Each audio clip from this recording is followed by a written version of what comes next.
ఈరోజు మనం ఈ వీడియోలో తెలుసుకుందాం. తులారాశి వారికి 7 జన్మల శత్రువు ఎవరనేది దొరికిపోయారు. ఎవరో తెలిస్తే మతిపోతుంది.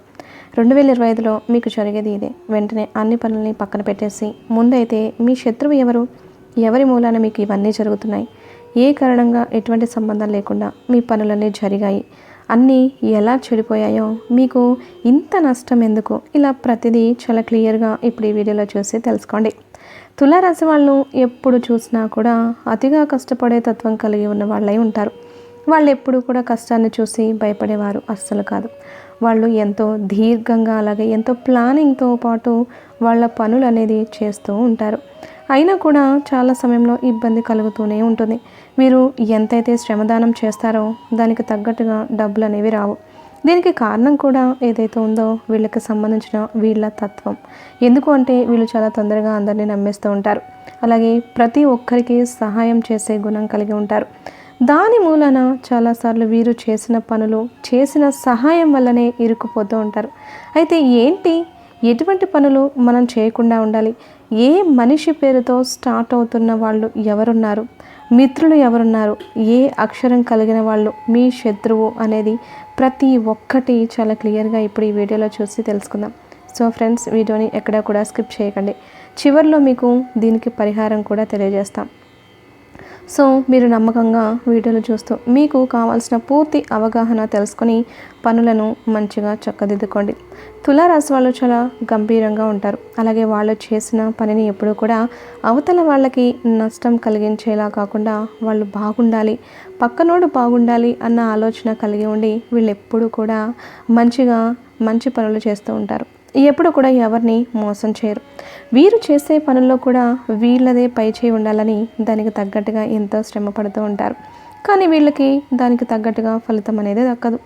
ఎందుకంటారా?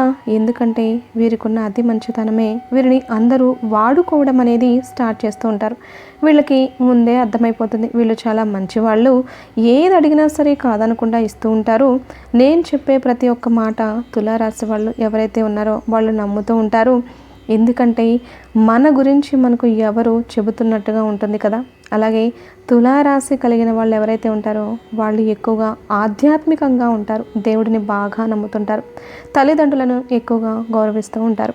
అటువంటి వాళ్ళు ఎప్పుడూ కూడా ఒక రకంగా చెప్పాలంటే సీదా సాదాగా వీళ్ళు ఎప్పుడూ కూడా అవతల వాళ్ళకి నష్టం కలిగించకుండా వారు వాళ్ళ పని చేసుకుంటూ వెళ్దామని అనుకుంటూ ఉంటారు.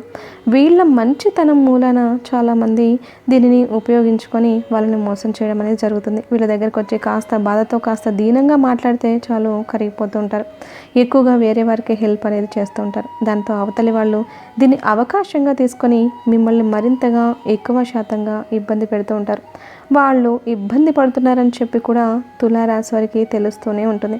మీరు మీ చుట్టుప్రక్కల ఉన్న వాళ్ళందరికీ వాళ్ళు కూడా మీ అంత మంచి మనస్సు కలిగి ఉన్నవారిలాగా నమ్మి మీరు చేసే ప్రతి ఒక్క పని గురించి కానీ లేకపోతే నేను ఇప్పుడు ఈ విధంగా ఉన్నాను, నెక్స్ట్ నా ఆలోచన ఇది, ఈ బిజినెస్ పెట్టాలనుకుంటున్నాను, ఇలా పెట్టుబడి పెట్టాలనుకుంటున్నాను అని మీరు చేయాలనుకున్న ప్రతి ఒక్క పనిని చాలా క్లియర్గా వాళ్ళకి చెప్పేస్తూ ఉంటారు. దానితో అంటారు కదా, ఆ ఐడియా ఒకళ్ళది, దానికి తగ్గట్టుగా ఫలితం ఇంకొకరికి అన్నట్టుగా మీరు మొత్తం ప్లానింగ్ చేసుకుంటూ ఉంటారు. మీరు మంచిగా అంటే అందరితో కాకుండా యూనిక్గా ఆలోచిస్తూనే మీ ఆలోచనను ముందే వారితో షేర్ చేసుకోవడం వలన అది వేరే వాళ్ళు యూస్ చేసుకుంటూ మిమ్మల్ని ఆ విషయం దగ్గర అంటే మీరు ఏదైనా ఐడియా వాళ్ళకి చెప్పినప్పుడు అరే దీంట్లో ఏముండదు అని చెప్పేసి మిమ్మల్ని నమ్మించి మోసం చేయడం స్టార్ట్ చేస్తారు. ఇక మీరు వాళ్ళ మాటల్ని నమ్మేస్తూ ఉంటారు. ఎందుకంటే మీరు ఎప్పుడూ కూడా అవతల వాళ్ళతో అలా ఉండరు కదా. జెన్యూన్ రివ్యూ ఏదైతే ఉందో అది ఇస్తారు. సో వాళ్ళు కూడా మీకు అలాగే ఉన్నారు అని మీరు అనుకుంటారు. బట్ మీ ఐడియాస్తో అవతల వాళ్ళు బతికేస్తూ ఉంటారు. కాబట్టి మీరు కాస్త జాగ్రత్తగా ఉండాలి. మీరు మీ ఇంట్లో మీ మనసులో మీ మైండ్లో జరిగే పనుల్ని ఆచరించండి. ఒక అడుగు ముందుకు వేసి ఎవరితోనూ డిస్కస్ చేయకుండా చేయండి. దానితో మీ సక్సెస్ ఇంత అంతా కాదు, మరింతగా పెరిగిపోతుంది. కాబట్టి ఎప్పుడు కూడా మీరు చేయాలనుకున్న పనిని మీ తల్లిదండ్రులతో మాత్రమే దాని గురించి డిస్కస్ చేసుకోండి. తర్వాత ఆ పనిని ఆచరించండి. ఇక ఎవరు మీ శత్రువు, ఏ పేరు కలిగి ఉన్న వాళ్ళ అక్షరం ఏదైతే ఉందో అది ఎం. సో ఎంతో స్టార్ట్ అయ్యే వ్యక్తులు ఎవరైతే మీ జీవితంలో ఉన్నారో వాళ్ళు వచ్చిన తర్వాత మీ జీవితంలో ఎటువంటి మార్పులు ఉన్నాయి, వాళ్ళ రాకముందు మీ జీవితం ఏ విధంగా ఉందో అది కూడా గమనించుకోండి. ఇక వీళ్ళు మీ లైఫ్లోకి వచ్చిన తర్వాత ఏ విధంగా మీకు ఎంత తొందరగా దగ్గరైపోయారో మీరు వీళ్ళకి ప్రతి ఒక్క విషయం మీరు చేయబోయేది ముందే చెప్తున్నారా లేదా ఇది కూడా గమనించుకోండి. ఎందుకంటే కొన్నిసార్లు మన జీవితంలో కొన్ని రిలేషన్స్ ఎలా ఉంటాయి అంటే వాళ్ళతో ఏది కూడా చెప్పుకోలేకుండా మనం అస్సలు ఉండలేము. వెంటనే ప్రతి ఒక్కటి అది మంచి కావచ్చు చెడు కావచ్చు ముందు వాళ్ళతోనే మనకు చెప్పాలని అనిపిస్తూ ఉంటుంది. మన మనసు మైండ్ కూడా అటే లాగిస్తూ ఉంటుంది. సో అటువంటి వాళ్ళు ఎం అక్షరం కలిగిన వాళ్ళు మీ జీవితంలో ఎవరున్నారో గమనించుకోండి.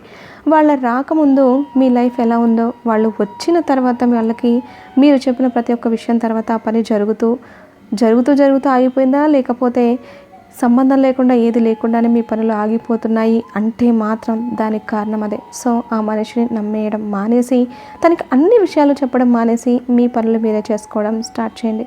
వాళ్ళని అవాయిడ్ చేయండి. అక్కడితోనే సగం ప్రాబ్లం సొల్యూషన్ అనేది అయిపోతుంది. ఇక దాని తర్వాత మీరు చేయాల్సింది ఏంటి అంటే ఒక శనివారం నాడు మీరు చక్కగా ఆంజనేయ స్వామి గుడికి వెళ్ళి అక్కడ 11 ప్రదక్షిణలు చేసుకొని అక్కడ నుంచి తిరిగి ఇంటికి వచ్చిన తర్వాత సాయంత్రం పూట మీరు ఇంట్లో కర్పూరం అలాగే 15 లవంగాలు వేసి ఇంటి నిండా ధూపం చూపించండి. మీకున్న నెగిటివిటీ అంతా కూడా పోతుంది.